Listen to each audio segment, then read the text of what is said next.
Hello students, how are you? Welcome to your science class.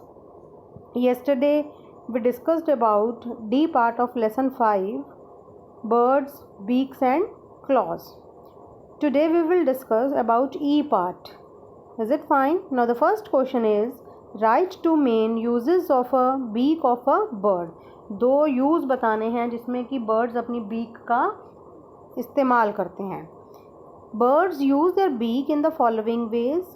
Birds use their beak to tear, bite and crush the food. यहाँ your की जगह and आएगा, and to crush the food. Next, some birds use their beaks to fight the enemy or catch the prey. ठीक है, अपने दुश्मन से लड़ने के लिए भी beak यूज़ करते हैं और अपना खाना पकड़ने के लिए भी. Next, birds use their beak for preening their feathers.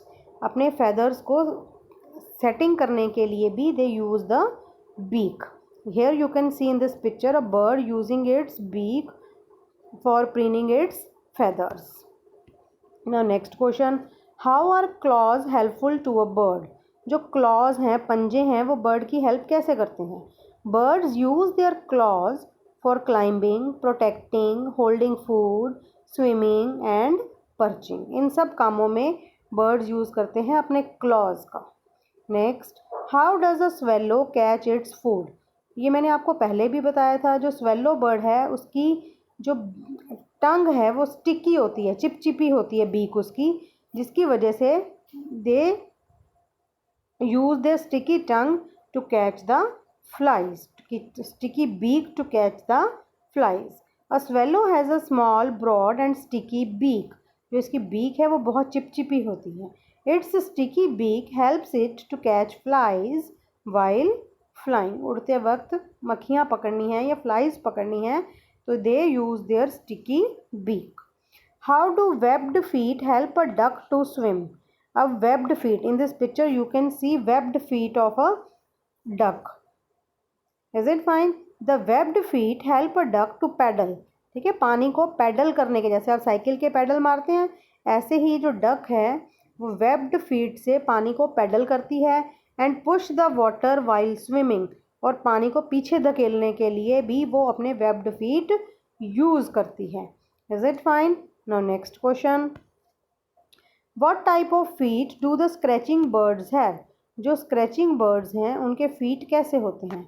Some birds like hen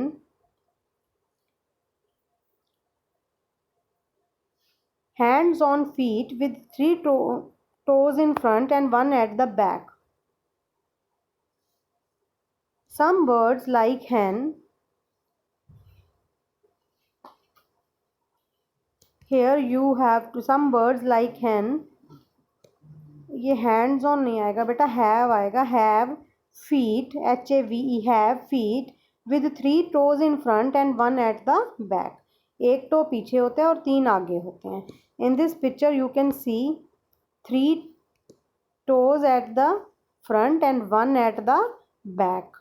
1 at the back. Here you can see. Each toe has a sharp claw to scratch the ground. ठीक है, ये इतने sharp claws होते हैं इनके आगे.